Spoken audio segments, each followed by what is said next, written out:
Hey, everybody. Welcome back to the SCB Steelers Podcast presented by DEK Roofing Incorporated. We're just starting the show, and it's already a shit show. We've had some technical difficulties, and it looks like Mike Honcho is with us, along with Matt 51st State. Ben was here, but he was frozen up. So just keep Ben off the show, man. Maybe Ben can do some. Maybe he can sign in or something at some point. I don't know where the hell he is, but it's a big night here on the show. We have our annual Blitzies to get through tonight, and of course, I left my Blitzy sheet upstairs, but oh well, we'll figure it out. I'll rely on Ian to get us through. Hello, Tom. Right. Hello, Aaron. Burner. I wrote them down. Is Coldplay having a world tour? Oh, you mean Dave Matthews? Well, let's be honest, Burner. They're both the same thing. And there's Ben. Oh, there's problems. Ben looks like he just got off of a crabbing ship. He's now he's gone again. What the hell is going on here? Steel Dad, did you shave? Or is that a personal question? I'm sorry. My brother, I lost a battle with a trimmer. I've been there before. I got a really nice new beard trimmer, and it's one of those that you don't have like 18 different heads on it. It's just got two, and then the dial. And so I'm trimming it up. It's going fine. And all of a sudden I look and I've got this massive gouge out of the chin of my beard. I mean, it's just it was terrible. And I thought, okay, it's fine. I'll go ahead and just trim it down, do some exfoliation of the skin under there. And so, yeah, it's been a little weird. I actually had to adjust my iPhone. It wouldn't really recognize me without the beard. I don't know what the hell Ben's doing, but deadliest catch. Thank you, Burner. That's what it was. That's kind of what he looked like. Aaron, I'm the exact opposite. Anytime I grow facial hair, my wife's like, "You look better." I look like I'm 15 if without facial hair though. But is that bad? Like I get carded if I go to the casino with no facial hair, I get carded, and I'm 38, man. That fucking feels great. Well, no, and it's funny because I usually do this like one time a year, and usually it's in the spring or the summer, not when it's so damn cold out. And my wife loves it. She's like, "Oh, I can see your face and blah blah blah." And I go into school, and some of the kids are like, "Wow, you look so much younger." And just kids being kids. And it is different, but I'm anxious to get it back. Let's put it that way. I just like it. I don't know why. I've had facial hair since 2021. I think so. I'll never get rid of it. But the people did not come here to listen to us talk about manscaping. If you did, well, we weren't talking about your nuts, Steel Dad. Well, I do have that attachment though, Ryan. I had a couple of drinks already. So I can tell by your social media activity that you may have been imbibing a little bit. I'm watching the game. I was pre-gaming watching the U.S.-Canada game too. Yeah. Or should I say the U.S. against our 51st state game? Is it still 2-1 in favor? It's 2-2. Oh, okay. I'm also under the weather too, so the KC impression will be better though. Okay.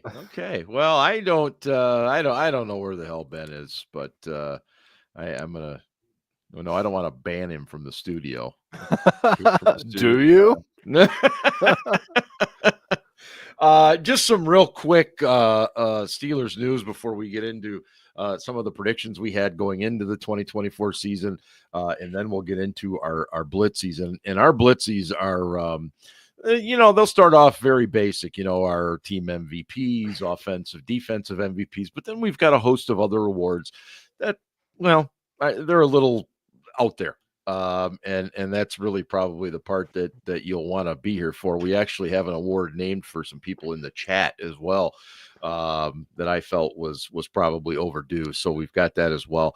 So thanks everybody that's in the chat. Thanks everybody that's listening on your own or watching on your own time. We really appreciate it as always. And just a couple of things here. Ben Roethlisberger said this week that the Steelers are kind of stuck in their ways. It's not like every player wants to play for the Steelers. Scarbs, did he say anything that we haven't said? No. Ben Roethlisberger. I really did enjoy working with Ben. He was fun to work with, but there is no doubt he is one of the most passive-aggressive people of all time. Wow. He is a Hall of Fame passer and a Hall of Fame passive aggressor, and nothing he said was wrong. Mm-hmm. However, the dialogue on X was that I can't believe I called it X. The dialogue on Steelers Twitter was that, well, he was part of the problem. Now, I can agree with that to a certain extent, but it was not his job to find his successor. And if the team was afraid of what Big Ben had to say about drafting Mason Rudolph or drafting whoever, then that's on the team. Yeah. You got to have those conversations. Like, if he wants to be a baby about it, so be it. But like, what he said was not wrong. But yeah, Ben was a little guilty of certain things when it came to, especially later on. I still think he had some say in who they drafted, particularly the Naj Freiermuth draft. Trying to go on one last run with Ben, but I don't disagree with him at all. Ian, I'll allow you to answer that as well before I give you a different question. You can give me a different question. I have nothing additional to say. Ryan summarized it very well. No, that's fine. That's fine. Look at us. So let me jump to and we'll get much deeper into this in shows coming up over the next few weeks. But the NFL, it sounds like the salary cap is going to jump up roughly $22 million somewhere in that area. What does that do for the Steelers going forward? And obviously, everybody that's listening, you have to understand that there's wiggle room with this for numerous reasons. Yeah, and they kind of gave like a $5 million range where it will probably end up. But more or less, this gives the Steelers roughly $50 million or so, give or take, heading into free agency. There was a really pedantic dude on Twitter. I was like, they'll have about $51 million. He's like, actually, it's 53.2. I was like, my dude, like, come on, But get it right, Ian. That's right. And there's some carryover money from last year. They did cut Preston Smith last week to save like $13 million in cap space, or 13.5. So there's some other moves that they could make, kind of depending on what happens with Cole Holcomb. We talked about Cam and Larry O. They've got some roster bonuses coming up here that, could impact the salary cap. So I mean, they could have upwards of 65 million in cap space heading into free agency, right? With a couple moves here and there. And, and at the end of the day, let's not forget to, they like to have about 5 million to carry into the season to sign guys during the year. Right. Probably need about 5 million to sign their draft class, but they can always create that later too. I mean, you could extend TJ Watt and save $5 million on this year's cap super easy. You could take Cam Hayward's roster bonus and turn it into a signing bonus and prorate it out and save, $5 million in cap space. So it's very easy to create more cap space, but they'll have roughly 50 to 60 million to play with in cap room, which, let's not forget also, that's just in this year's cap. So you could sign a guy to a big contract and not actually spend that much cap space this year, which is something that we talked about last week that the Eagles and 49ers specifically have done a lot of, that they sign guys to big contracts, but structure them in a way that defers the cap hits till actually some of them after the contracts are up with the void years. And obviously those void years, it does come home to roost eventually. It does, yes. Yeah. All money you pay players eventually hits your cap in some Right. way or the other. It's really just a matter of when it hits your cap and how you control that. And I think what a lot of teams are doing now is basically banking on the fact that the cap is going up by so much that they can just bite those bullets later on, that they're like, the cap will be $50-60 million higher by then. It won't matter that we've got $30 million in dead money or whatever it is. So, and I think that's a good topic for a future show of like the contract structures. Absolutely. The Steelers have always been resistant to doing void years. They've been resistant to doing, guaranteed money beyond year one. And if they're going to be competitive in free agency, those are things they're going to have to look at. But I think that's a topic for another show when we're not doing awards. And haven't been pre-gaming to watch the USAB Canada. Very accurate. Yes. Before we get to those items, Scarps, I'm just going to throw this out to you right now. February 20th. Who do you think is the starting quarterback for the Steelers in the fall? Oh man. Oh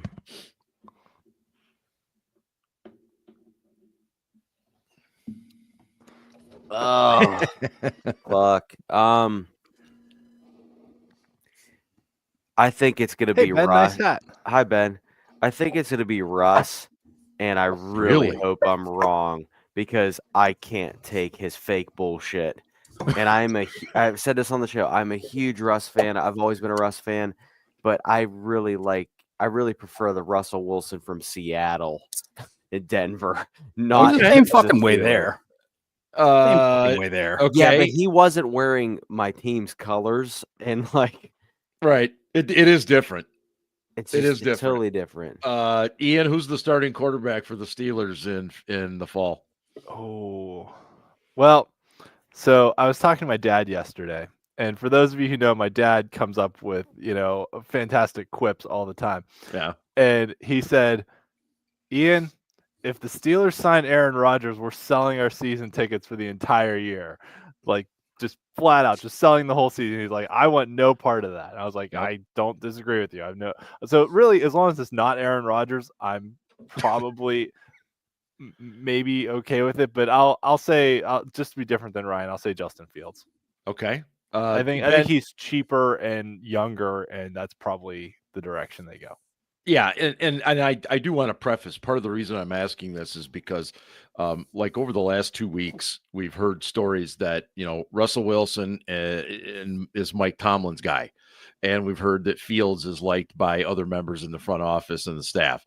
And then earlier this week, it came out that, well, maybe Tomlin likes Fields and it's Art Rooney too that likes Russ. And it to me, it's just, it's hilarious. There's no way that Russ is not Tomlin's guy. They have the same brain. Yeah. So Ben, I'll ask you the question. Who right now on February 20th of this year, long way out, but who do you think the starting quarterback is? Fields. Yeah. Not that I'm excited by that. I think Fields sucks. Yeah. But I don't see a lot of better options out there. I don't either. I would also say Fields. Would it surprise me if it was Russell Wilson? No, not at all. I fucking hope not. I hope not. I hope that's throwing good money after bad, man. And on top of that, he's not going to get better. He's going to go the other way. Right. And, this whole I want to play for another 5 to 7 years bullshit. Nah, dude, no. No, I remember hearing that from Seven. He used to say the same thing, and many of us used to think, "Oh, great!" And then we started to see the overall product diminish, and we thought, "No, this is not that great." But yeah, I right now I would also say Fields as well. As far as our predictions from this past year, guys, this is some pretty good stuff. Obviously. Allow me to put on my spectacles. Yes. You're going to do you and Ryan first, right? Yes, Ben. We'll get to the final record right off the top. You guys were so close. Now, the final record predictions for the 2024 Pittsburgh Steelers, I had them at 8-9. Scarps had them at 7 and 10. Ian had them at 9 and 8, and Ben at 10 and 7. So Ben, congratulations. Yeah, whatever. 10 and 7 sucked.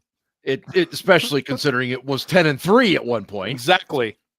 Finishing 10 and 8 when you started out 10 and 3, right? Fucking sucks. Right. You know, and I just want to point out that Scarpino's Arthur Smith mustache tonight is making it even worse. It's like it's giving me flashbacks. Well, I mean, it's not like he's going anywhere. No, he's not. Unfortunately, we put the number of starts for Justin Fields at 6. We said over under 6 starts this year. We should have gone 6.5. Well, yes, I should have. However, Ian, Ben, and I were all under that. Scarps was over that. Okay, Yeah. and as we know, he started 6. Push. Russell Wilson touchdown passes over under 24. You guys remember what you said? It was I like 16. I went think we all over. went over. Yeah. I said 30. I did not. No, you didn't, Scarps. Scarps was under. You had 18. That's because we did this when we realized he was hurt. Yeah. Yes. My bad. I thought it before. I was under with 20. Ben had 26, and I think Ian had 24. What did he end up with? 16, I think. Oh, I was close. God damn, Yeah. I finally get one right. Yeah. Hell yeah. Najee Harris over under 1,200 yards. All 4 of us said under. Now, Ian, you were the only one to say he would go over 1,000, but wouldn't reach 1,200. The rest of us all said he'd be in the 900 range. Haha. Yeah. Okay. Now this one, That's holy fairly shit. close for Naj, though, because Yeah. No, you're right. we were all on the same page. George Pickens TD receptions Ah, over under 12. Every single one of us said under. And what did he end up with? 3. 3. I thought it was 4. It's 3. But he's Three or 4. he's such One a was in the playoffs, 3 He's in the regular generational talent, he's Mike such a Hondo. generational talent, and we could never find anybody to replace that. Nope. So fuck, you know. Nope. Yeah, Phil's got it. 3. Yeah, thank you, Phil. Yeah. Thanks. Phil. Pat Fryermuth over under 6 TDs. Scarps had a push. Nice. Ian 8. Ben was around 8. He had 7 or 8, and I think I said 8. What do you end up with? 7. I just 7. put it up at 7. Yeah. Yeah. Okay. So all right. he was over. Yeah. Yeah. Well. TJ Watt sacks. However, couldn't get those first downs against the friggin' Ravens. No shit. TJ Watt sacks 18.5 was the number. Ian had a push. Ben said 23. Ryan just said under, and I also said over, that he would have right around 22.5 again. He had about half of that mark. Yeah. Scarps, well done. You win that one. I actually thought he was going to miss time for being hurt, but he actually That was kind of my thought process he as didn't well. miss time for being hurt. He might have been hurt, but he didn't miss time for that. Good point. Very good point. Alex Highsmith, we had at 11.5. Every single one of us. No, I'm sorry. Wait. Ian, Ben, Ryan, all under. I had him at 12. What did he end up with? 6. Yeah. How many games did he miss, though? Hold on. Overpaid. 5, I think. He played 11 games, so he missed 6 games. Oh, he missed 6 games. I thought it was 5. Yeah. Okay. Let's see. Nah, he's okay. He's not. Here was overpaid. one that this is one that created a lot of discussion in the chat. I remember this. Nick Herbig, 6.5. Every one of us, I had a push, but and Ben had over with 7, and then Ian and Ryan were both under. What did he end up with? 5.5. 5.5. Damn it all. Okay. All right. Cam Hayward had 8 sacks, though. That's a very good year Yes. for a defensive Oh line. my God. Yeah. Now here's one. Chris Boswell, Field goal percentage, 85%. Oh, yeah. Ben, you were over. Ryan was over. I and Ian were both under. Yeah. We know what kind of season that he had. Yes. he was at 93.2%. Yeah, not pretty bad. good. Pretty good. Yeah, that's a damn good. And I believe I said he would be under because he'd kick a lot of long field goals, and that would push him under. Which he kicked 15 He had 15 attempts from 50 plus, which is insane. And he made 13 of them. Made 13 of them. Yeah. Okay, Scarps, I might just give the podium to you here. Minkah Fitzpatrick interceptions over under 5.5. I was way off. I said Just he'd a little bit under, just slightly. Yeah. Let's see. Ian was under with 3. Ben was over with 6, and Scarps, you had 2. Huh. It's almost like I know he sucks.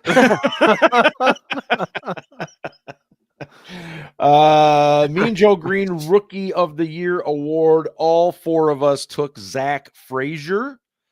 And I believe we all nailed that. Yes. Yeah. Okay. Now here's one that, holy shit. We all know ball. Yeah, we do, at least on one category. Van down by the river Jefferson. We had him at 51 receptions. Holy fuck. I don't even want to know what we said for this. Ian, Ben, and I were all under. And Scarps had him at 63. Oh, Jesus Christ. Oh, I hate myself. Ian, what was his total? 24. Oh shit! I didn't even think it'd be that high. There's just a couple more of these kids, and we'll get to our Blitzies. Jalen Warren yards from scrimmage, and again, this was messed up because of his injuries, but we all said he'd be over 1,000 yards this year, and obviously he did not get to that due to 821. Due to the injuries. Well, actually, my over-under was pretty close. I had it at 875. Number of Pro Bowl players, and again, this means Pro Bowl selected. This does not mean that you're like the 5th alternate and the other 4 guys are like, I'm not going to that shit. Pro Bowlers. Initial, thank you. I had it at 4 over-under, and all of us were under that. And I think it was Watt, Boz, Killebrew.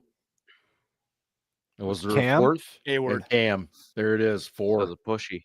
Yep, another pushy. No, that was our.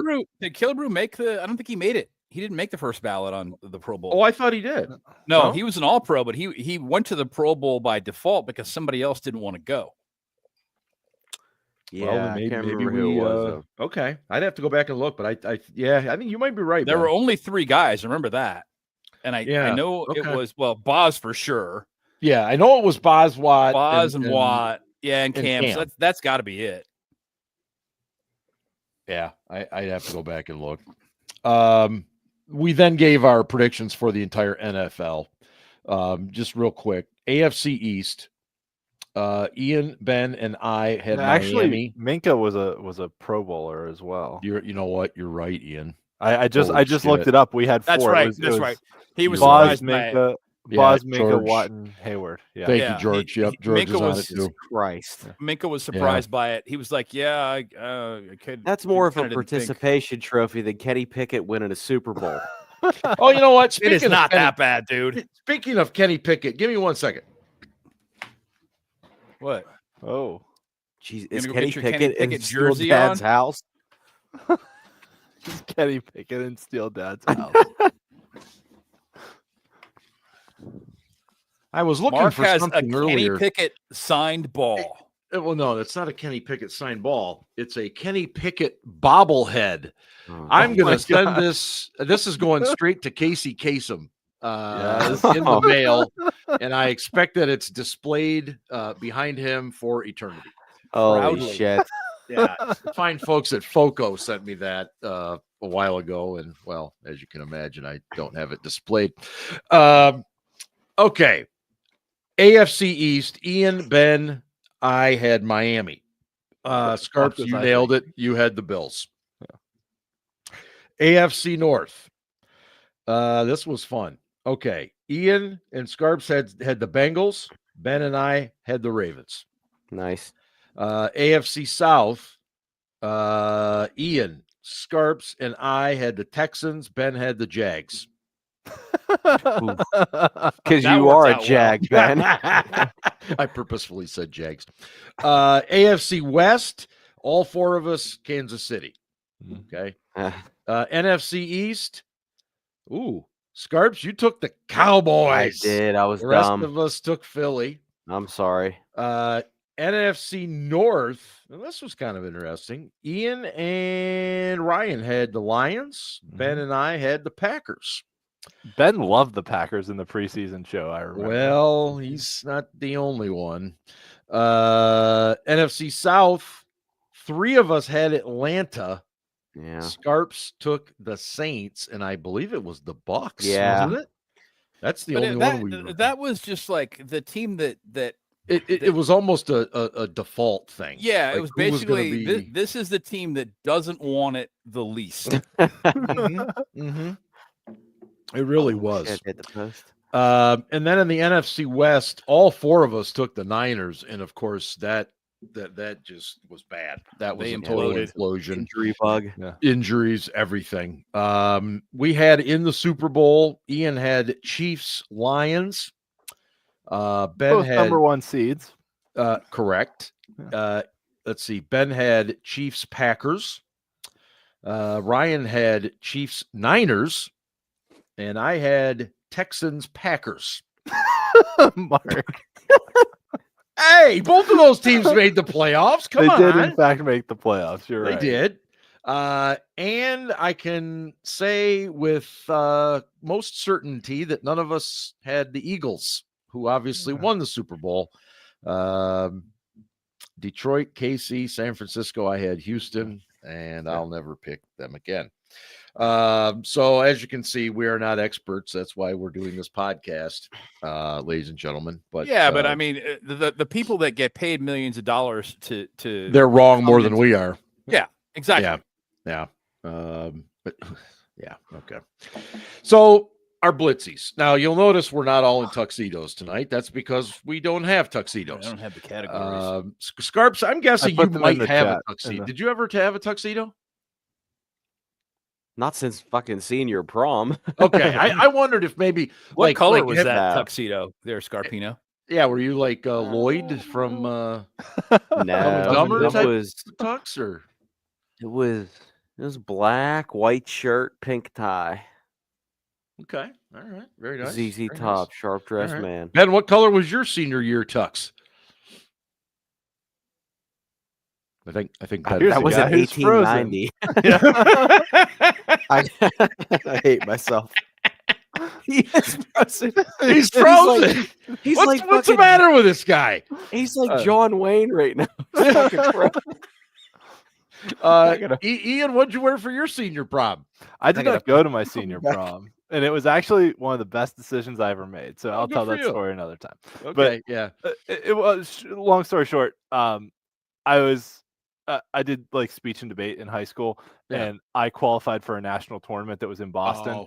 And we were supposed to fly out the next morning, and like I didn't have a girlfriend at the time, so I was like, I don't want to go to prom by myself. So I stayed home and slept, and then I was able to tour Boston the whole week I was there, and then everyone who went to prom that then also had to wake up in the morning to get on our 6 a.m. flight to Boston. Just wanted to sleep in their hotel the whole time. So I actually got to see the whole city and have a good time that week, and everyone else was just tired. So it was a really good decision. I had a good time. You're a history guy. You got out and appreciated it a little bit. It was a good time. I'm pretty sure my senior year, I think mine was black with the coral tie and cummerbund. My girlfriend at the time, her dress was coral, if I remember correctly. I remember my wedding colors were sky blue and seafoam green. So that was some kind of combination. Sky blue and seafoam green. Wow, it sounds like an ad for a flower designer or something. Yeah, I did wear a tux for that. So okay, all right. All right. I was in the symphony band, so we had to have like a red bow tie and a red cummerbund. So that's not quite a tux, but it was sophisticated. No doubt, man. Way more sophisticated than this show ever needs. That's for damn sure. Look, some of these are going to be pretty easy. These are our Ian, what did you play in the Blitzies. symphony band out of curiosity? tenor sax. Tenor sax. Kenny G over here. I like it. Yeah, he was that's kind of cool. Right? He played them all. He played all the saxophones. But yeah. He was, yeah. Well, Yeah. Kenny So at fucking any G. rate. he's no Herb Albert, but you know, he's all right. Team MVP. I'll just get Chris Boswell was my team MVP. I've said it all along. I know the team voted something differently, but Ian, who was your team Yeah, MVP? Boss. Yeah, absolutely. Yeah, Scarps. Same. Yeah, Ben. Boz. All right, moving on. Offensive Player of the Year. Ian, what do you got for Offensive Player of the Year? Who sucked the least? My offensive player of the year is Zach Frazier, because he stepped in and solidified the middle of the offensive line as a rookie and played pretty darn well. He had some mistakes, but he was a rookie, and that was a position where we definitely needed some solid play, and he gave it to us. Yeah, solid selection, obviously. Scarps, who's your offensive POY? He's a guy that I've criticized often, but I do appreciate his durability and availability, and it's Naj. He had 500 more scrimmage yards than Pickens and Jalen Warren. I believe he was probably the most consistent offensive player. He has no burst. He's slower than the 2011 Steelers defense. But 2012 was the year that they were fucking slow as shit. But I want to give him his flowers, as the kids say, and I think he's the offensive player of the year based on consistency. And Ben. God, that's a really hard call. It's incredibly hard. I'm gonna go with George Pickens. Just kidding. Oh boy. Thank you, Dick. God, seriously, who sucked the least? Naj is actually a pretty good choice. I did not like the choice of Frazier, because Frazier, while good individually, there were a lot of issues with communication in the interior of the line. And you get that when you got a couple of rookies next to each other. That shit happens. Fuck. I guess that leaves Freiermuth. He was okay this year. Right. Pretty consistent. His blocking's gotten a little better. I don't think he's a great player, but that offense, that whole unit just stinks, man. They just.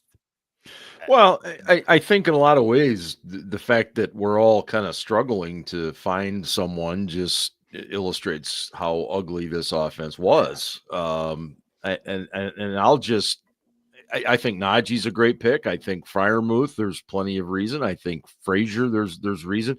I'll say, just for shits and giggles, I'll say Russell Wilson, only because of the spark he provided the team. The problem is, when it came down to brass tacks, those last 5 games, didn't really do much. For about 7 games, Russ absolutely was the offensive MVP. He was, and then fell off a cliff. And then he didn't have to play the New York Giants. Right. Yeah, we weren't playing the Jets and the Giants, and so on. But he had a really nice game versus the Bengals the first time, and then the second time they took him to school. Well, and as we would later learn from Jerry Dulac, there was definitely some philosophical differences between what he wanted to do and what Arthur Smith wanted to do, and this is what happens. What about Ben? I'll start with you. What about defensive player of the year for you? Defensive player of the year. You guys aren't going to like this. It's Watt. Okay. And it's strictly based upon the amount of attention the fucking guy draws. He's getting 2 and 3 guys dedicated to him on every snap. And, that opens things up for other guys along the line. Cam Hayward would be a good choice too. He had a really nice year at age 35. It's absolutely not Minka, and it's not Peterson either. Excuse me. Who? Peterson? Patrick Queen? Peterson. Patrick Queen, excuse me. Yes. The other Patrick. Like, holy shit, did we sign him and I missed it? No, he's gone. Yeah. Scarps, who is your defensive player? It's Cam Hayward. Okay. Led the leam. Fuck. Led the leam. Yep, we've all had some drinks. Led the leam with 11 passes defensed, and that led the league in passes defense by a defensive tackle. Yeah. Very Cam good. had a very, very smart year this year. Yeah, Very that's a good way to strategic describe year, it. right? Yeah. I mean, he was. did. Guy. Cam is mine as well, and I'll just say my honorable mention was Deshaun Elliott because he played really well coming in at safety and actually made some plays in the secondary when the guy next to him was not making any plays. So I thought about that after the season. I was like, were we impressed by Deshaun Elliott because the play at strong safety has been lacking for so long that when somebody comes in and they're actually competent, that we're like, yeah, fuck yeah, finally. Yeah. Yeah, I'm not going to disagree with that. It might be. I mean, we were just happy for suitable play. Yeah, that could be it. I felt like he did it all over the field, though. I mean, he's an excellent tackler. Too. Yeah, he had 108 tackles. Yeah. He had 6 passes defended. He had an interception. So, it wasn't like he was just an in-the-box safety. Like, yes, he was a good tackler. Yeah. He didn't miss a whole lot of tackles at all. He was a very sound tackler, which on this team is something we've been lacking over the last few seasons as well. So, no, I mean, Cam was my guy. I was just, throwing out a bone to Deshaun, too, because Ryan talked about Cam. That there's not a lot of pizzazz to his game. He just comes in and does his fucking job. And it's really nice having a guy in there who just does his fucking job consistently. Yeah. That's it. And a safety having 100 tackles is never a good sign. I'm sorry. No, I know they play 17 games now, so you could probably knock off 7 or 8 tackles, but that still leaves them over 100.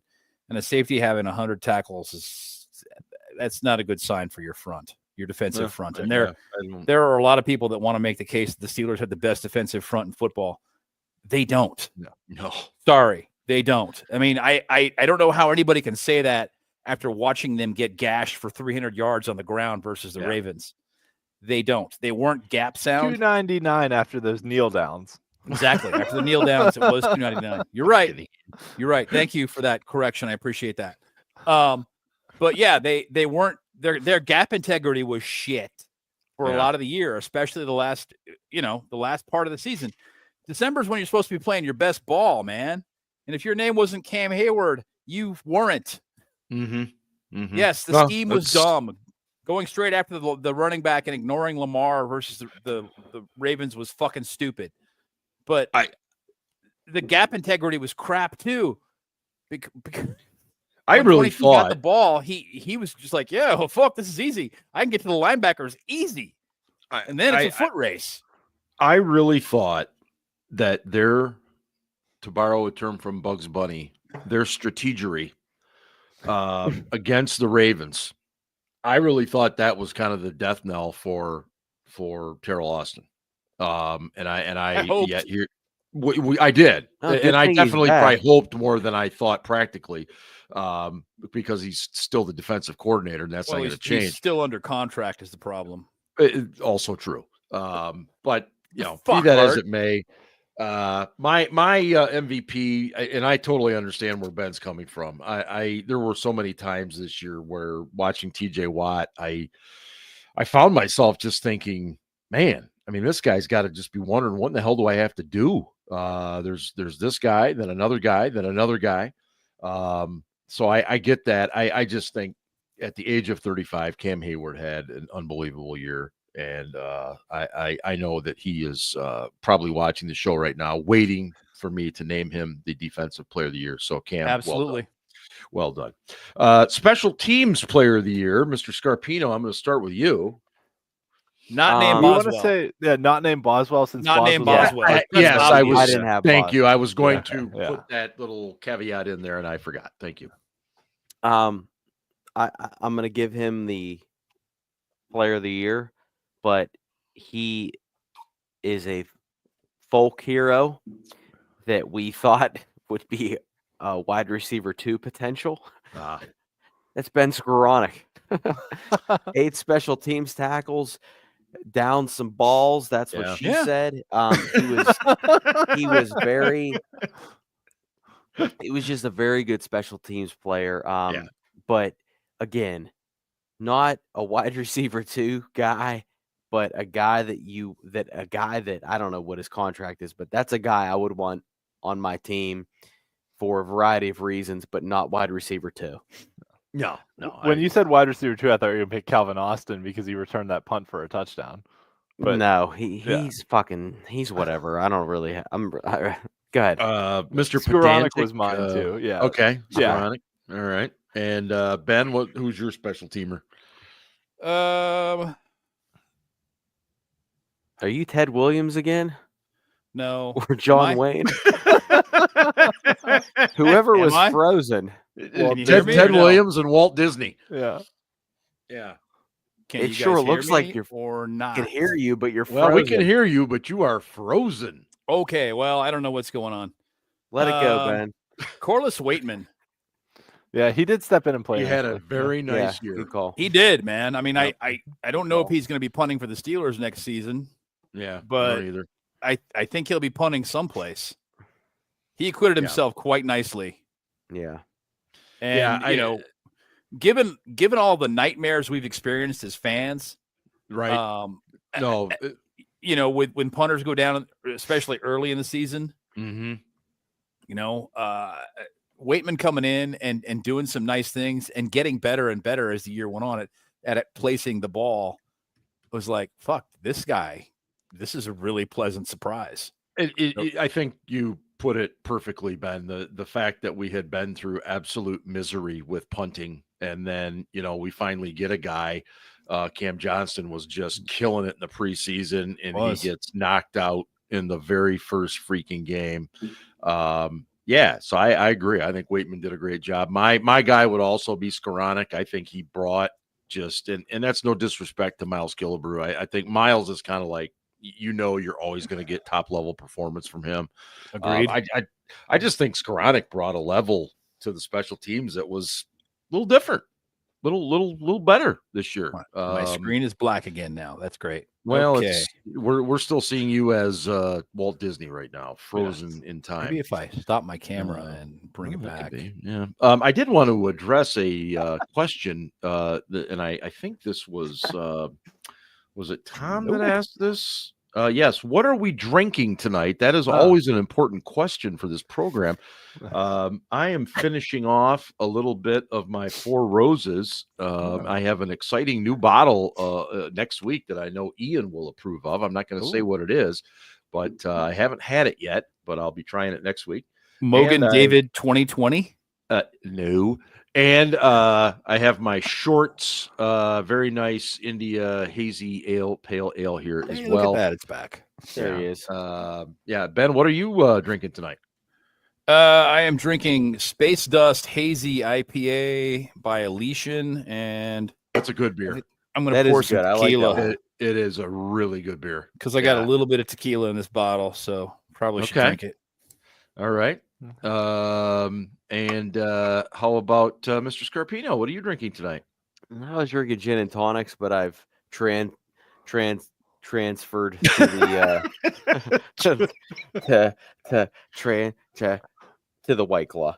Oh, very good. Very good. Okay. All right. Out of a green Solo cup, nonetheless. They're both clear, so that's all that matters.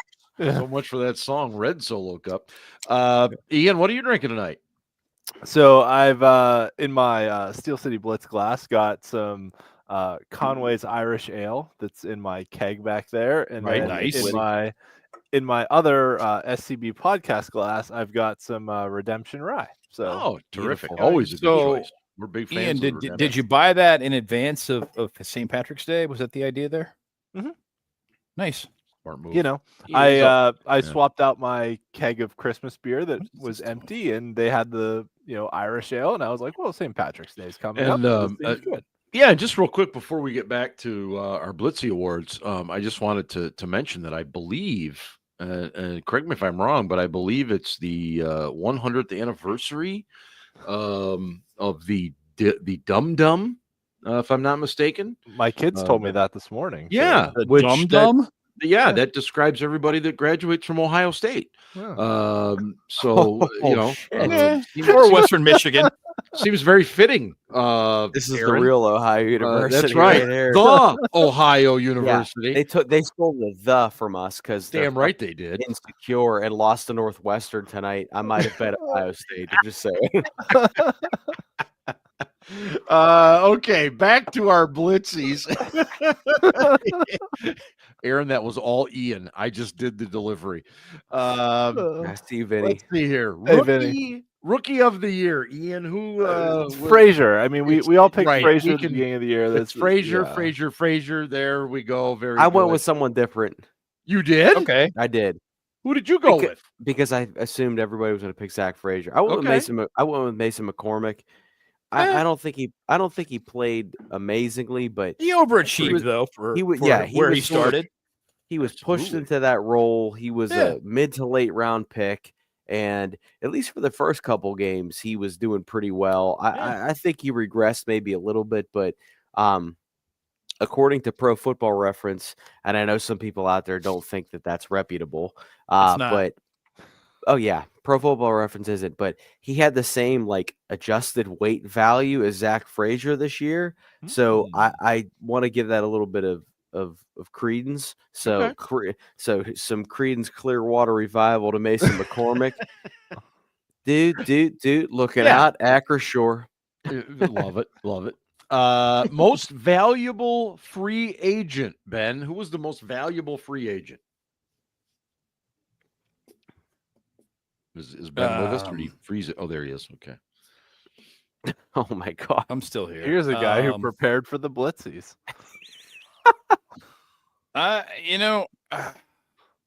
He deserves all the. This shit is a really difficult call. Yes, he does. Okay, most valuable free agent.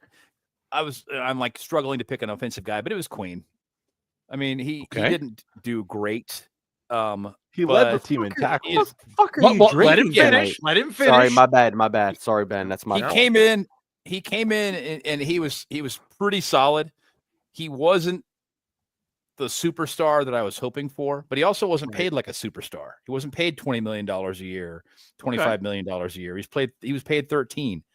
So I think we all had kind of outsized expectations rolling into the season, and it was Queen. I was going to say offensively, it's probably Russ as much as he sucked at the end of the season, but I mean, who else was there? I mean, they just didn't. They were like, hey, well, let's just roll the dice with these guys and see what happens. Okay, great fucking strategy. Ian, who did you have as your free agent signing of the year? My true free agent signing was Deshaun Elliott, but I want to give an honorable mention to the undrafted free agent of Beanie Bishop. Not sure if that completely counts because he was a rookie, but veteran free agent. It was definitely Deshaun, but Beanie Bishop stepped in and played much better than I expected he would in the slot corner position. For sure. Yeah. Scarps. Yeah, I had Elliott as well, but I'll talk about this in a minute, but Patrick Queen got the biggest free agent contract in Steelers history. We'll talk about this in a second. Okay. All right. But he didn't get a market contract.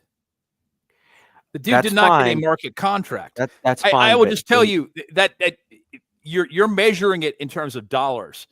I look back and Jeff Harding's got the biggest contract the Steelers ever put out ever. And that guy won stuff. Yeah, but they signed him to a market contract. Queen didn't get a market contract. He got kind of a pretty good. He also didn't get a contract offer from the team that drafted him. So let's talk about this in a little bit, though. But the team that drafted him didn't want to pay him what they would have had to to match Okay. his market offers. It's So just he like, okay, came I'll here- give you want a parallel? The team that drafted Najee Harris doesn't want to pay him what he can get on the open market.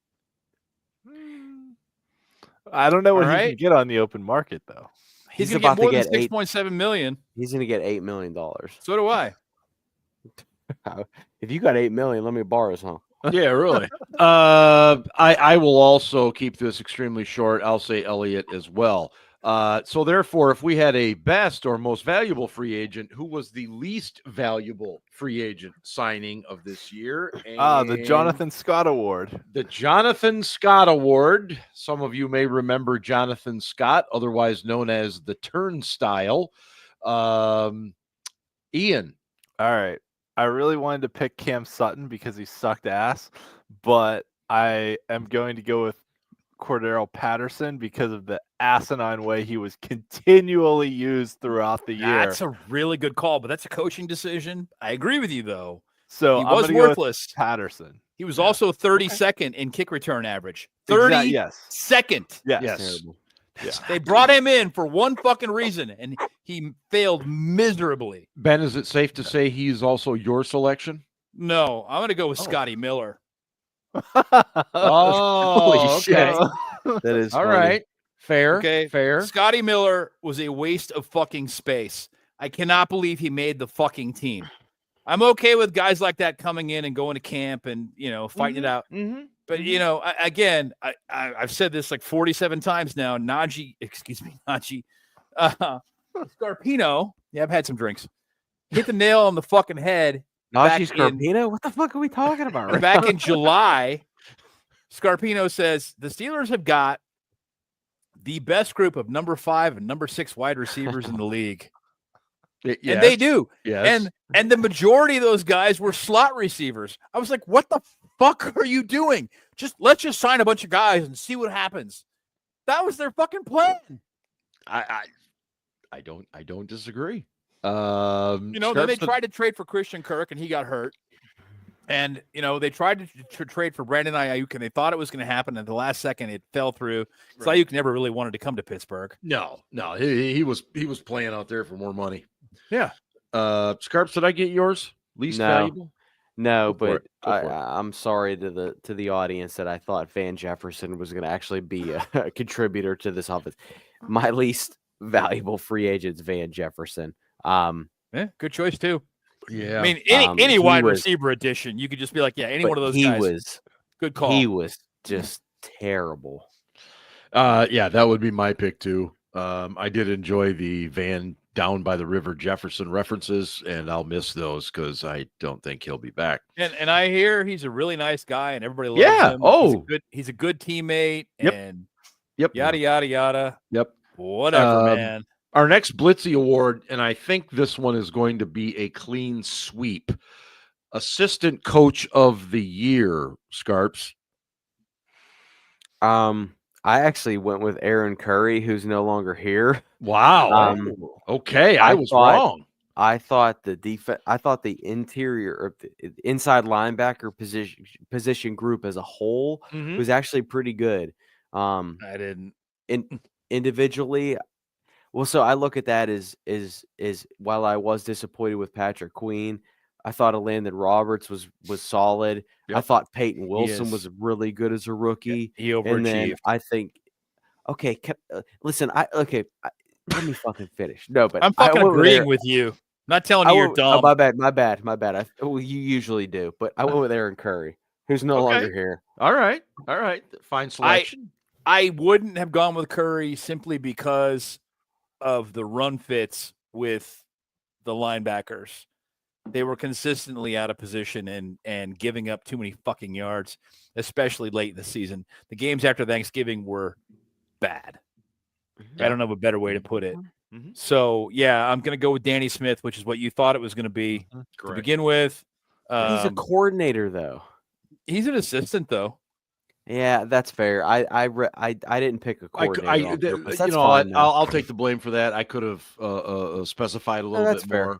I love Danny. It's fun. Yeah. I mean, Ian? I his went with units- Danny as well. Yeah. Yeah, his units were Yeah, solid. Danny had a great year, and I fully admit there have been times when I wanted Danny, out of here. And I thought he's done a really, really good job. And I think again, the biggest credit to Danny is something Ben mentioned earlier, was how Corliss Waitman, who last year when Waitman was here was just a big leg and had no finesse at all. Yes. Was able to come in and actually improve his craft throughout the year. He really did. Work on his directional kicking and, pinning teams in the corner. And he's gonna have a spot on the roster next season. I guarantee you. Yep. And I hope that Johnston comes back and can be his former self, because otherwise we're going to regret not keeping Waitman. That dude got better and better as the season went on. Yeah, no, it's a good point. And I think either way he's going to have a job, and which is for sure. I mean, I'd be shocked if he didn't. Next up is the biggest surprise of the 2024 Steelers. Ben, I'll start with you. Biggest surprise of the 2024 Steelers. Russell Wilson, weeks 14 through 18. That's not a good surprise. Biggest surprise. Yeah. Not a good surprise. We're talking about a good surprise. You want a good surprise? Well, we have biggest surprise, and we also have biggest disappointment Blitzies Award coming. Okay, as well. so biggest. Here's a guy who read the categories. Positive surprise. I'm gonna roll with. I thought Dante Jackson, when he was healthy, played pretty respectably. Yeah. The problem was, the dude was never fucking healthy. Yeah. Or wasn't for the last, I don't know, month and a half. So yeah, I guess for a while, he was looking pretty good, but Russ was looking pretty good for 7 weeks there too. And fuck. I mean, yeah, there were no real pleasant surprises. The shit taste that was left in our mouths after December and the wild card game, it's kind of hard to get past. It is. Yeah. Scarps, who was your pleasant surprise of 2020? Oh, it has to be pleasant. Oh, well, again, it's fine. We're going to do biggest disappointment. So this would be a positive. I got a lot of those, but no, I'm going to say I think my biggest surprise was that Justin Fields took care of the football. Yeah. I really thought he would have more turnovers, especially in those limited. And he had he did have a bad pick against Dallas, but I thought he would be worse. So he had a bad pick against the Colts too. He had that weird fumble too, where he okay, whatever. But I was surprised he didn't turn the ball over more. I agree with you. Fields not sucking worse. Ian, who's your surprise? My surprise is Beanie Bishop. Beanie Bishop was second on the team in interceptions with 4, third on the team in passes defended with 7. We can go back to the podcast before the season. I was very concerned about the slot corner position. Oh, we all were. Because I wasn't on it. I wasn't. I told all of you at the time that he was going to be like another Mike Hilton type who was good on first and second down and was not going to be great in coverage. Ben said, Ben, to your credit, you said they were going to play Beanie Bishop and they were going to plug him in and he was going to be okay. And I was worried about plugging in a rookie at that position, which is essentially a starter, especially an undrafted rookie. So I will say he was my pleasant surprise of the year because he exceeded my expectations. For sure. I would agree with that, only because of the number of picks that the dude had. Yeah. And then, you look back at his couple of very athletic picks. Yeah. You look back at his college career, and apparently that's kind of his trademark. That's what he's done for a long time. So, and even the second half of the year when Cam Sutton was getting 80% of the snaps and Bishop was getting bullshit. 20, Bishop still had more stats. He had more tackles. He had more picks. He had more passes defended. Every stat he outperformed Cam Sutton, despite getting like a quarter of the snaps. You know what? None of us mentioned Cam Sutton as worst free agent addition, and we should have. I did. He did. Yeah, he did. And Jamal just stole my thunder because my surprise was going to be Peyton Wilson. Yeah, good call. Only because I was so nervous for that young man, knowing he's wickedly talented, but had all the injury history. And I just kind of thought, I got the idea of us taking him where we did. But I wasn't sure. And the kid played really, really well. I mean, he's got work for a to rook, do. Yes, he for a did. rookie, he played well. Does he have things to work on? Absolutely. What rookie doesn't? But you know, I mean, yeah, no doubt about playing time. So if we had biggest surprise, then that means we must have the biggest disappointment. Ian, who's your biggest disappointment? As an individual player or just biggest disappointment? I mean, obviously the biggest disappointment overall is just losing 5 in a row. You can't say season. Art. But I think when we originally wrote this, it was the player who was most disappointing. All right, player who is most disappointing is Cam Sutton, because he's a veteran. He should have been. You would have expected better than what he gave us. He was out there and looked like he didn't care, right? After what he went through in the offseason. Yep.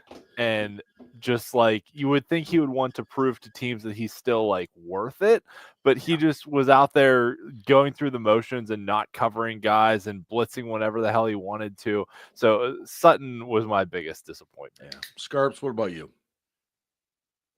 I think you all know where I'm about to go right now. I believe it starts with an M and ends with Minka an Inca. Fitzpatrick. Not Pickens? No. Pickens doesn't make enough money. All right, that's actually fair. I'm going to give you that one. That's a really good point. Yep. Minka is the third highest paid safety in the league, and he hasn't done anything in years. He hasn't made a play since COVID. Outstanding. Ben, who's yours? Wow. I'm laughing. I hate myself. Biggest disappointment, simultaneously, probably the best offensive free agent and definitely 100% the biggest fucking disappointment. Simultaneously, Russell Wilson. You know. Russell fucking Wilson. The dude just fell off a cliff. He did, Ben, but how much did you reasonably expect from him? I expected better. I expected him to play smart football and not only not turn it over, but take what the defense gave him. I expected him to get out there, read the defense, and throw the intermediate throw, because that was what the defense was going to give up.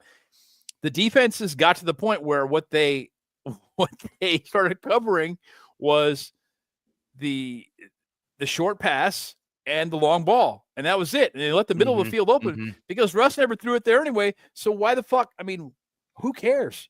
If all we got to do is cover the hot route and the deep throw, this makes our life easier. And Russ couldn't mix it up. I mean, throw in a fucking slant every once in a while. Do something different, for God's sake. The middle of the field had no defenders in it. Put a receiver in there and dump the ball in it. Yeah, I have a hard time arguing that, especially because he started well and then just kind of fell off a cliff. Tom's comment, Russ gave us hope only to give us disappointment. Tom, you may be right. That's what the Dallas Cowboys do to their fans every fucking year. And this is we received that treatment this year, and that's why we're so upset. I mean, I knew. I was looking at 10-7 at the beginning of the year. I said 10-7 and maybe a playoff win. Well, you got to 10-7, but man, it tasted like shit. Yeah, and it's become a pattern. It's very hard for me to pick a disappointment because strictly there were several. I think was it Vinny that mentioned Broderick Jones, but the reason I'm not picking him is because I think we all know he was battling an injury, and he continued to be played really what I believe is out of position, and so I won't necessarily go with him, and I'll say George Pickens, and it has really little to do with on the field. I'm over the attitude bullshit. I understand that you're a wide receiver. You get limited opportunities in a game. But come on, man. At some point, you got to stop fighting with fans in the crowd during a game. Come on, that stuff's disappointing. At some point, you got to move past this, and I hope, because it sure doesn't seem like, right, and so I'll leave it at that. After that, we go to play of the year. What was your play of the year, Ben? What was play of the year? Well, was there one? First Bengals game. Russ reading the blitz immediately, audibling to CA3, sending him for a go route from the slot and throwing the touchdown. That was beautiful. Mm-hmm. And he saw it before it happened.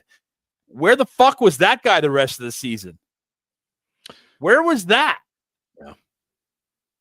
Yeah. Ian, what was your play of the year?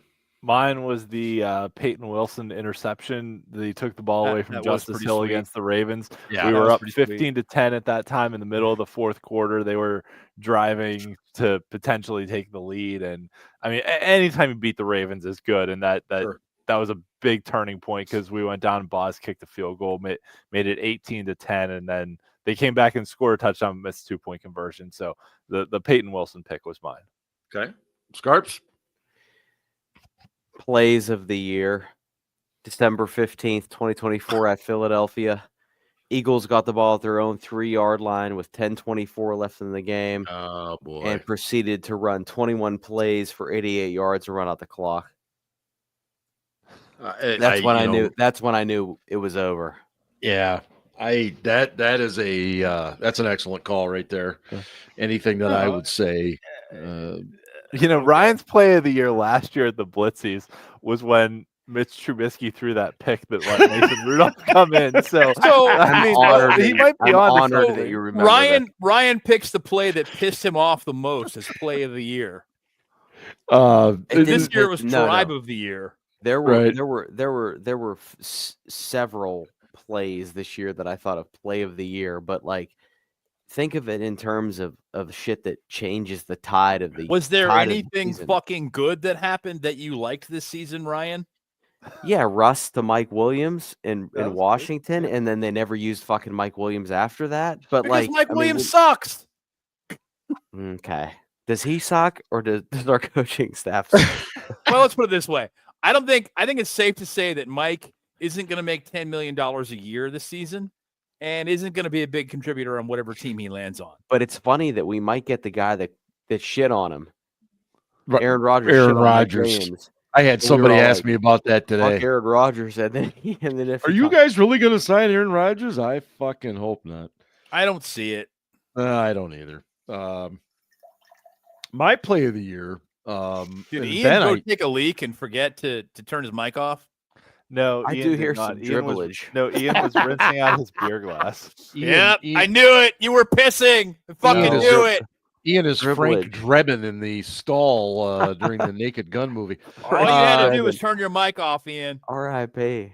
The play I thought you were going to say, Ben, and the one you selected was fine, but the one also in that Bengals game is when Russ kind of adjusted on the fly and hit that short little dump to Van Jefferson for a score. And nice.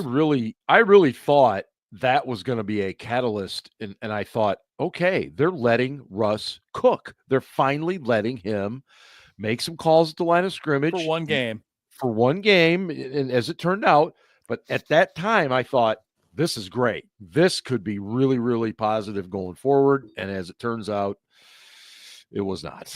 They reined him back in, according to him. Yep.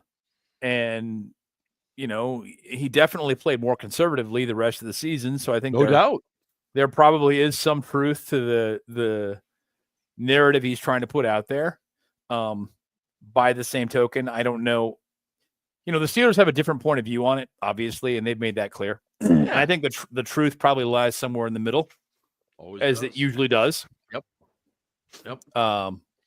But he made Van Jefferson look competent on that play. Yeah, I yes, Mark loves short dumps. In my profession, you learn to take them very quickly.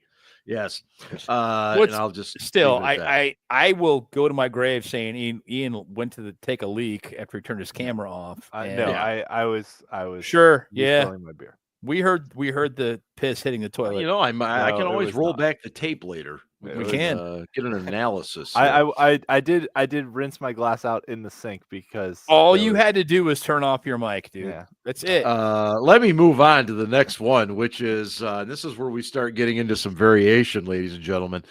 Worst Steelers related Twitter account. Who wants to take this one first? Give me it. Give me it. Herbs. Go for it. Last year we were unanimous in this category, by the way. Were we? Were we really? Yeah. Okay. Yes, we all said anyone that had Berg in their name. Yes. No, I'm gonna okay, say that's too easy. That's too easy. No, I'm gonna say this.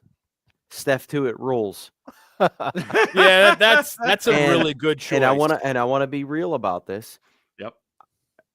That account and I had very, very good back and forth. Yeah. And then that account called me disingenuous, and I called that account back, or I clapped back. That's what the kids say at that account. Yes, and I said, what's disingenuous about it? I said, this is the last time the Steelers played in Cincinnati. There's a difference between Kenny Pickett and Russell Wilson.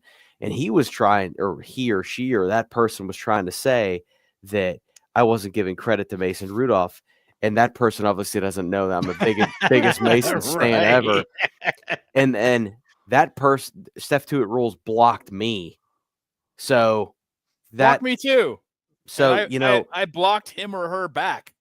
So like you're gonna tell me I'm not a Mason Rudolph fan and then block me first? Get the fuck out of here, Steph to it rules. Fucking loser. Yeah, I said it. I don't give a shit. Ben, who's your least favorite Twitter account? Well, I actually like Kevin, but Kevin Adams did at one point publish his home address and challenge anyone who wanted to come to see him, and fight with him at his house to go ahead and come on down there and do it. Was that him? And too? Yes, it was. Has done several other fucking stupid ass things on Twitter. But I think that Kevin is just kind of a slave to his temper and does some dumb shit sometimes, including last year when he was in Buffalo and tweeted out some videos and said Steelers by 1,000, ignoring the fact that at the stadium there actually was 3 feet of snow. So, but it's not Kevin. It begrudgingly, it is Blitzberg. I mean, the dude, all time Steelers Twitter fuck up. I'm sorry. If you post a shirtless selfie and challenge someone to a fight, wasn't that in response to you? It was not in response to me, unfortunately. There was a lot of shit between me and that guy. Full disclosure, okay? There was some shit between me and that guy, and we ended up blocking each other. It's fine. I tweeted a whole bunch of things, talked a whole bunch of shit, told him he doesn't understand the game. He gets his understanding of the game from Twitter, doesn't really get it. So when he goes back to explain what he learned on Twitter, he's not really explaining because he doesn't really get it. So he gets a lot of shit wrong, and made fun of him and gave him several instances of when I was actually making fun of him and not agreeing with him, and screenshots and so on and so forth. Anyway, so we're not friends anymore. But yeah, dude, I don't know who he. I first of all, the guy's like 5'7". Okay, so he's got the little man syndrome thing going already. The shirtless selfie. I'll fuck you up. I'd tear you up, bro. You'd never. What the hell did he say? I'd tear you up so fast you don't know me. It's don't him. Know. Okay. All right. And I honestly, I don't know if anybody will ever outdo that. Very good. We're never going to get through these. That's my fault. I'm trying, Scarps. I'm trying. It's my fault too. Ian, who's your worst Steelers Twitter account? All right. Mine is the Steelers websites, some of them that have people that I like that write for them, that just aggregate any story that involves the Steelers and publish it as an article as if it's news, like trade cost for Matt Stafford revealed. Like, no, it's not revealed. It's some dude on Twitter who was like, hey, here's what I think it would cost to trade for. Like, right. This is not an article. You can simply hit the retweet button. You don't need to actually write this into an article and post it on your website and then make some clickbaity bullshit type bullshit tweet to get people to actually click on the article to realize that all they're going to see is somebody else's tweet in the article. Like, it's dumb as shit. Yeah, I get what you're saying. Absolutely. Yes. There are multiple websites that do this. Oh, it's awful. Absolutely. It annoys awful. the shit out of me. Yeah. I'm going to surprise you with my least favorite one. And, Ben Anderson 58? How did you know? And Scarps isn't going to like this, I don't think. I'm going to say it's Kabali. Oh. You know why? Because he instigates. Kabali instigates. Bad, dude. He has. He's gotten pretty bad. He wasn't as bad when he was at the Athletic, but now now that he's with McAfee, I'm sorry, I'm gonna make this comparison. He's like a DD, where he like starts some shit and puts some things out there without context because it gets lots of clicks. And then he comes back later and closes the loop and says, well, I didn't actually mean that. What I meant was this. Yep. That's kind of what it is. And I love Mark. It drives lots of engagement. Mark's one of those guys that has never acknowledged my existence on Twitter, and that's totally fine. I get it. But I've always appreciated the work he's done, but I just think at times he gets a little crazy. And again, I think it's a relatively new phenomenon for him. I've always, full disclosure again, made fun of Kabali because I thought he's a shitty writer. But respect the fact that the dude was busting his ass to get us Steelers news. Accurate Steelers news. Yeah. For most of his career. This year is the exception where he just is starting shit to start shit. And that's exactly why he was my selection. Your best Twitter account, Ben? Wrong. Yes, mine. Best Twitter account. Yeah. Well, let's see. Is Big Ben's burner in the chat tonight? He was right at the start. He disappeared. He's going to be. He and Freak are both going to be very disappointed tonight. Freak hasn't been here tonight. Yeah. No. Burner's had some banger tweets lately, by the way. Burner has a very good account. He does, in my opinion. It's probably Brooke Pryor. Oh, wow! ESPN's Brooke Pryor. Yeah, but she doesn't pull punches. No. Mike Tomlin hates her because she asks him about shit he doesn't want to answer questions about. And you're spot on. I know, and I think she's another one. I respect her hustle. Yeah, totally agree. Yep. Ian, who's yours? Mine is our buddy Derek, Steelers DB. Yeah, good call. He's always. I mean, he gets a bunch of shit from a lot of people and keeps a pretty level head. And he does. He not always. Not always. He's learning to fight back, which at times he needs to because he gets some real stupid shit. He does, but he's a guy who like puts in a ton of work, like reviewing film and like actually knows what he's talking about and posts clips for people to. He's like, here's what I see. You can watch this play too. Tell me if you see something different. Like, here's what I'm. So I mean, Derek's my dude. I like Derek a lot. Yeah. Nope, I agree. Scarps, who's your favorite or best? Alan Saunders, I think, was our unanimous pick last year, Vinny. Yeah, Alan does a great job. Alan's a good call. We like Alan. I like Alan too. Yeah. Maybe I'm prisoner of the moment, but like, I'm a big fan of Mr. No Followers too. Do you guys know who I'm talking about? Damn it, Scarps. That's what I was going to say. Oh, son of a bitch. Is that your burner? He's a good call. He does a great job. He is fair. He's honest, and he's not afraid to call us out on our bullshit. No. And I just really appreciate that. And Mr. No Followers, too, if you're Wow. watching this, follow me back. You know what's super cool about this is Scarpino is the guy who constantly gets hate on Twitter for being such a fucking hater. And he's giving somebody respect for calling him out for being a hater. Because listen, like my wife, I need to be kept in check. Okay. You're so full of shit. You're so full of shit. Your wife keeps your ass in check. No, I literally just said that. You said like my wife. I need to be kept in check. I do like my wife. Check. My wife keeps me in check. Your wife doesn't need to be kept in check. No, I'm saying that. Oh, Jesus. But that is what you said. That is what you said. Your wife does not need to be kept in check. I knew what you meant. No, I said like my wife, I need to be kept in check. Nah, okay. No, my bad. I get it now. Followers too is a level-headed dude. My wife keeps me in check, as does Mr. No Followers too. Right. There we go. He's very solid. He's a smart guy. I like his stuff, no doubt about it. We've had some drinks, folks. Sorry, it's getting late in the show. We have. Jesus Christ. Okay, now I have created a new award this year. This is a new Blitzy.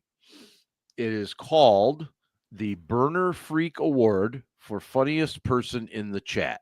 Not you, Aaron. Just spoiler. Because I like Aaron, by the way. So can I finish? No, because it's a new award named after them. They are the winners of this award. They have been in our chat for a long, long time. They are both hysterical. And I'm sorry that neither of them are apparently here tonight. Dicks. I know Burner started out here, but I will be sure to let them know that they have won this very prestigious. No, Aaron, we like you, and you are funny most of the time. Most of the time, talking about wrestling, yeah. Except wrestling in Ohio State, or your love of Ohio State and all of its players forever. The next category, Scarps, I'll start with you. The most irritating NFL fan base. This is really hard. This is. I didn't think it's hard at all. The Steelers. That's what I was going with too. Nah. Now, I think we must differentiate. Is it the worst fan base on social media or just the worst fan base in general? Because I agree, Steelers Twitter is hell. Worst, it really is. Worst fan base, in general is Cowboys. Right. Yes. Okay, that's low hanging. That's low hanging fruit. But let's roll with social media. Worst social media. Social media. I'm just saying. I agree with Scarps. Steelers Twitter. It's the worst. Yeah. Ian, what about you? My worst or most irritating NFL fan base is everyone who takes PFF as gospel. So regardless of what team you root for, if you are a PFF fanatic, you are the worst fan base. I could not agree more. And we frankly should have had them as our worst account. But Ben, if I had to pick one team, it would be Steelers, the Browns, PFF. Yeah. No, I agree. And I was teasing Scarps earlier when I said Pro Football Reference sucks because I don't think they do at all. Right. God, worst fan base though. Browns. Yeah, it's hard, man. Though it's the Browns or is it the Eagles? Man, they're getting really tough. I mean, and don't get me wrong, the Chiefs are trying to give them a run for their money. Chiefs fans are right there. They're really making an effort. They really are like, hey, we're relevant too. Hold my beer. I'll do something worse. That's that fan base. Fuck, I still got to go with the Browns because even when they were winning 3 fucking games this year, 3 wins, and did not stop talking shit. Yeah. You won 3 games, motherfuckers. Shut up. Philip has a good point though. 49ers fans are gigantic jagoffs. The entire I'm sorry. This is not a political thing. Everybody's going to take it that way. It's not. Factually. Yeah. More visiting fans are injured in the state of California stadiums than anywhere else in the entire fucking country. That is their fans beat them up. Now, is they have the worst fucking fans. Yeah. Rams fans, Charger fans, 49er fans, Raiders fans too, for that fucking matter. And that's what I was going to say. They're Dodgers now fans, no longer Giants in fans, California. They're in Vegas, but it's the same fucking spirit. They're fucking assholes. Right. All of them. They're a bunch of fucking pricks. Well, they can't handle losing. They're fucking babies.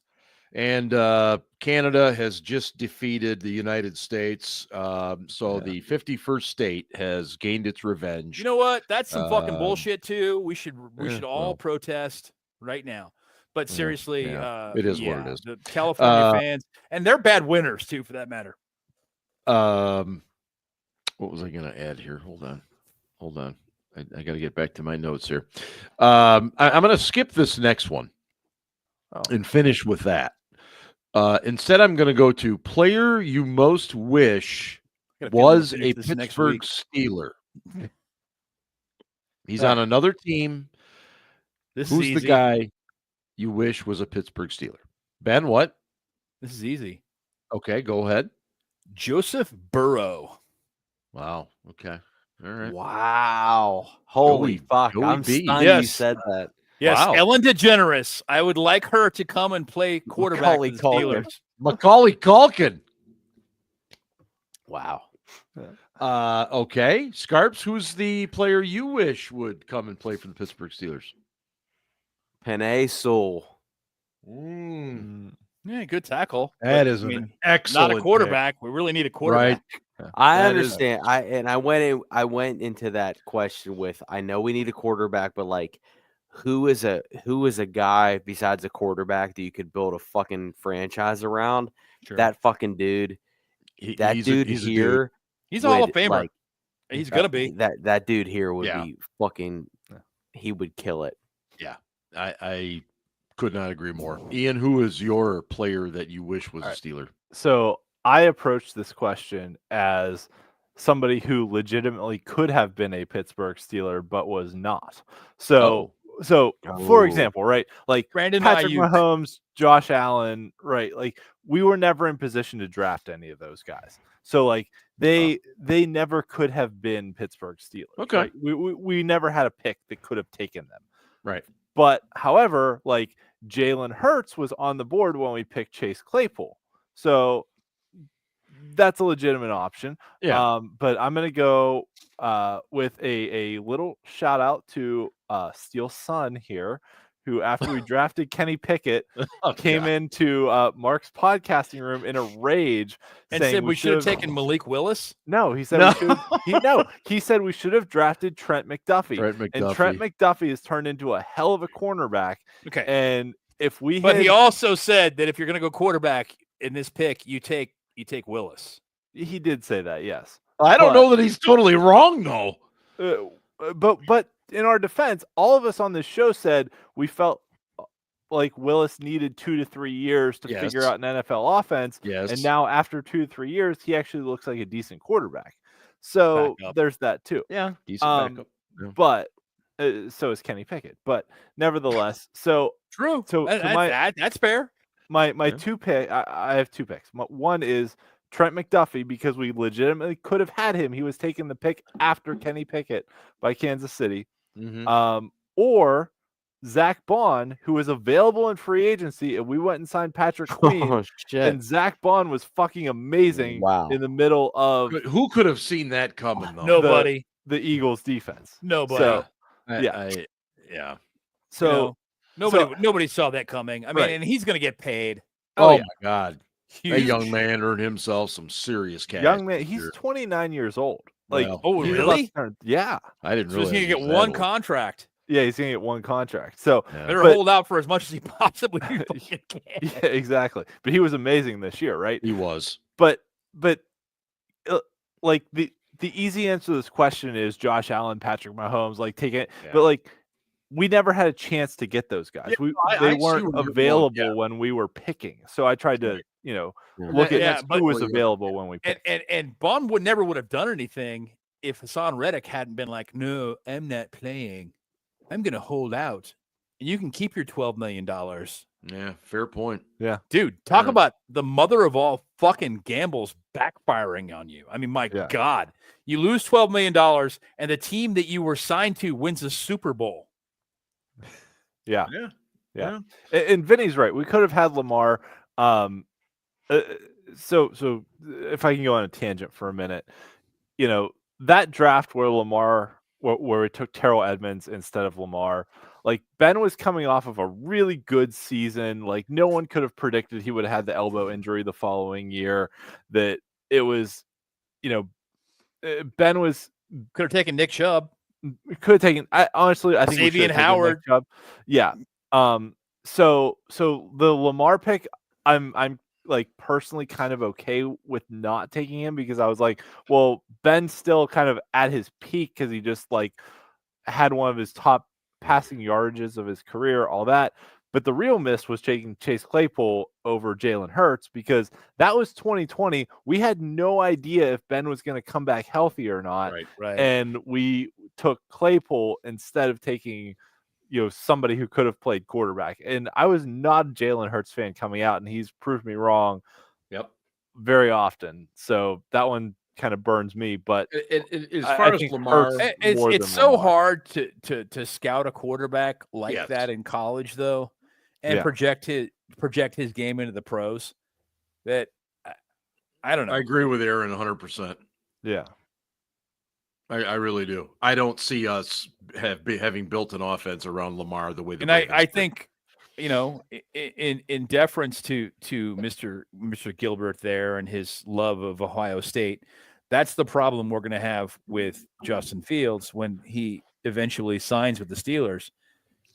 In order for Fields to be successful, they need to design an offense around his skill set rather than saying to him, you need to adapt to this offense. This is what we're running. Right. He's not that guy. Nope. And I also agree, Ian, with you. The question about Will Howard, middle rounds, I would take a flyer on him. I would do it. Yeah, I mean, good size, good mobility. Yep. Yeah, I would not take him with a third. No, I would fourth, fifth. I would fifth for sure. Fourth, I don't know. Maybe the Steelers have so many needs that I just don't. I don't want to see them burn a pick on a career backup quarterback, which is what I think Howard's going to be. He could be. I just look at him as he's got the prototypical size, both height, weight. I like his mobility a little bit, but do I see him as a long-term option as a starter? No, probably not. But I mean, hey, if we're drafting backups like Landry Jones in the fourth round, then what the hell, right? Yeah. The other and final question for tonight in our Blitzies Award evening, the penultimate player you most wish wasn't a Pittsburgh Steeler. Ian, I'll go to you first. Cam Sutton. Well, you're probably going to get your wish. Well, I more meant for this past season, right? Like if we had not had Cam Sutton, then Beanie Bishop probably would have played the whole year, and he was objectively better than Cam Sutton being ass. Yeah, no, I'm just going to immediately agree with you. Cam Sutton would be my pick as well. I didn't like him coming back, period. I understand why they had a lot of off the field issues. Yeah. And they brought him to Pittsburgh. Yeah.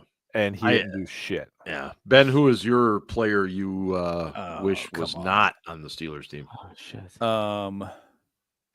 Fuck, how do you parse this out? We should call this the Mike Mitchell Award. Right? Oh, boy, that's not bad. No, it's actually true. Talk about Mike Mitchell. If Mike hadn't been a strong safety playing free safety, he wouldn't have sucked so much. This is also true.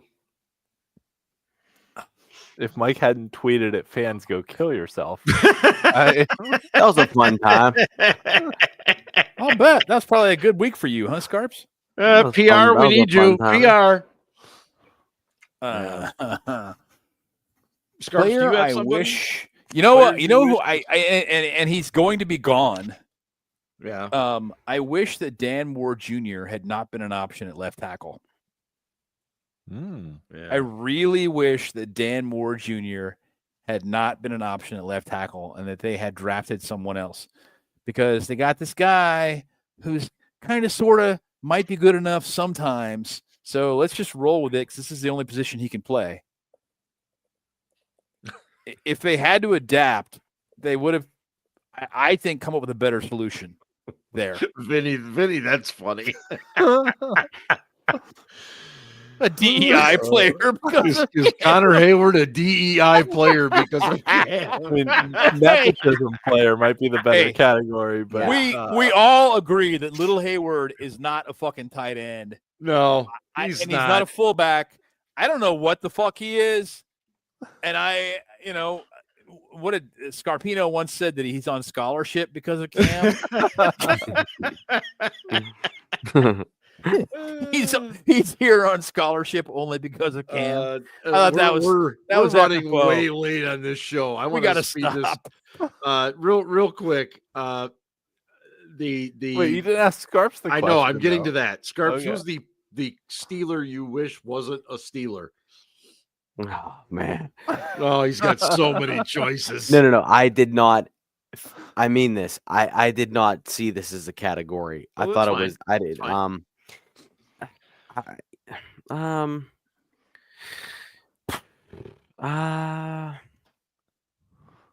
really hard choices. No. Yeah, but no. I'm just gonna say this.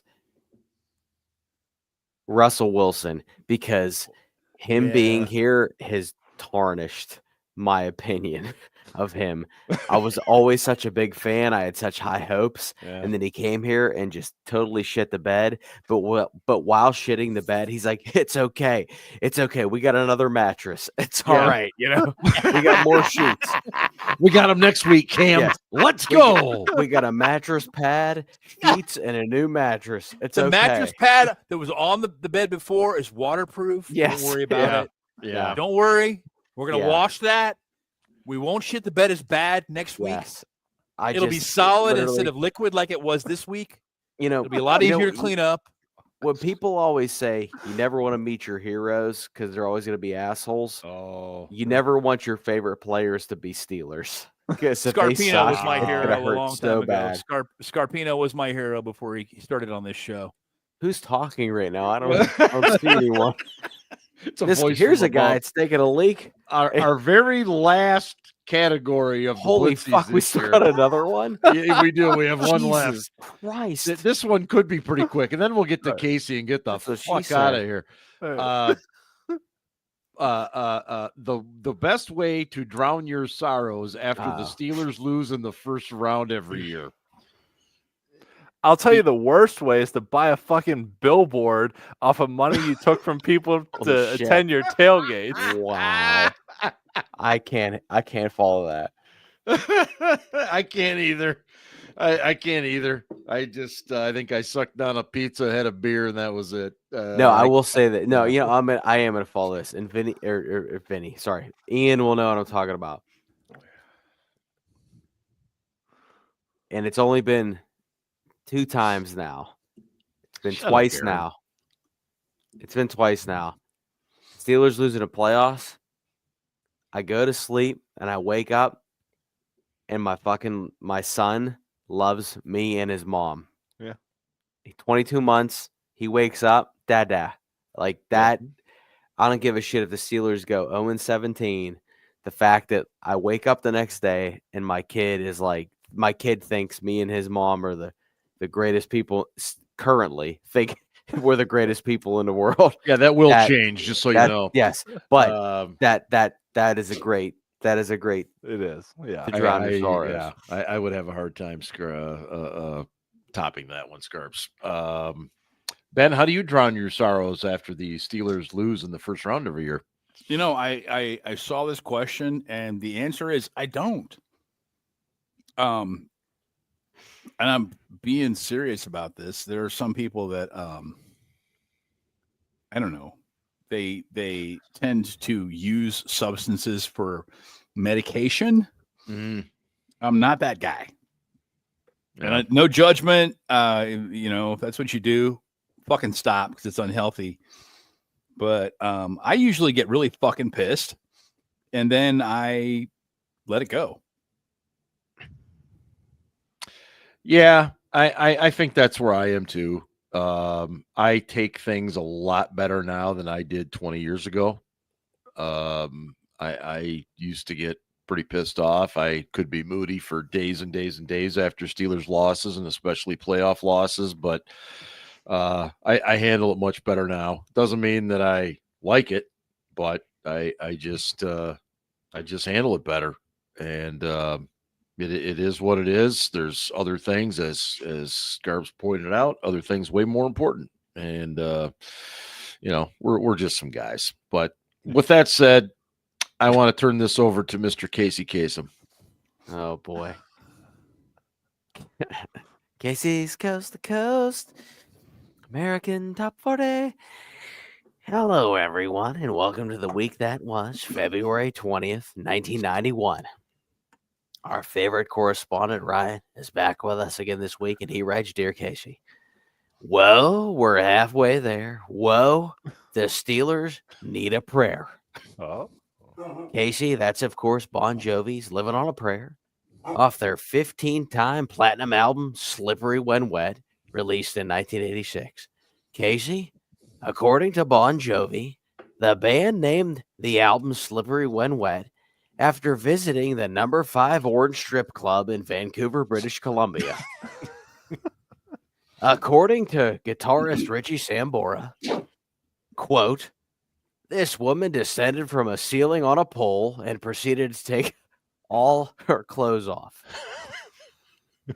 When she got in a shower and soaped herself up, we just about lost our tongues. We sat there and said, we will be here every day. That energized us through the whole project. Our testosterone was at a very high level back then. Casey, perhaps the Steelers should have visited the number 5 Orange Strip Club at some point during the past 8 seasons, and maybe they would have a playoff win by now. Wow. Casey, the Steelers roster is so bad, half of them should be a doorman at a strip club. Some of them might even be good enough to be on the main stage. After watching Russell Wilson's awkward Subway commercial with the Danger Witch, I'm certain he could perform under the stripper name Destiny and dance to his wife's greatest hits. Minka Fitzpatrick absolutely could be a stripper. After all, he makes a lot of money, but only does one dance a night. Minka to the main stage. Minka to the main stage. Y'all ready for this, Casey? If you can't tell by now, I'm already over this offseason. It's only been week 2 of the offseason, but it feels like week 22. I can't even keep up with the rumors. Matthew Stafford, Aaron Rodgers, Daniel Jones. Who's next? Daryl LaMonica? Rest in peace. Eric Kramer?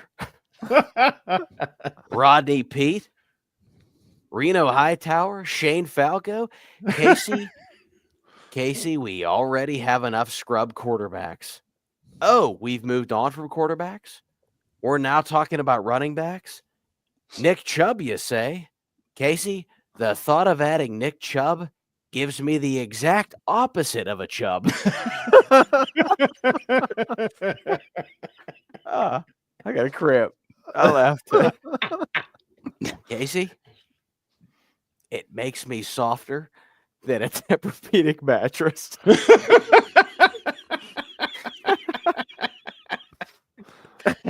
I hate myself. Oh, shit.